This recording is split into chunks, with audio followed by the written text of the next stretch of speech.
పశ్చిమ బెంగాల్ రాజకీయాల్లో ఇప్పుడు కీలకమైన పరిణామం చోటు చేసుకుంది. తృణమూల్ కాంగ్రెస్ పార్టీకి చెందిన సీనియర్ నాయకురాలు చంద్రమ భట్టాచార్య తన పార్టీ పదవులకు రాజీనామా చేశారు.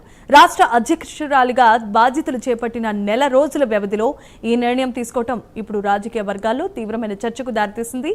దుమ్ ఉత్తర అసెంబ్లీ స్థానంలో ఆమెకు ఎదురైన ఓటమే దీనికి గల ప్రధాన కారణమని తెలుస్తోంది. చంద్రమ భట్టాచార్య గత నెల జూన్ 5న తృణమూల్ కాంగ్రెస్ పశ్చిమ బెంగాల్ రాష్ట్ర అధ్యక్షురాలిగా నియమితులయ్యారు. సరిగ్గా నెల రోజుల తర్వాత ఆమె తన పదవికి రాజీనామా చేశారు. పార్టీలో అన్ని పదవులకు గుడ్ బై చెప్పేశారు ఆమె. ఇటీవల ఎన్నికల్లో దుమ్ ఉత్తర అసెంబ్లీ నియోజకవర్గం నుంచి పోటీ చేసిన ఆమె ఆ ఎన్నికల్లో ఓటమి పాలయ్యారు.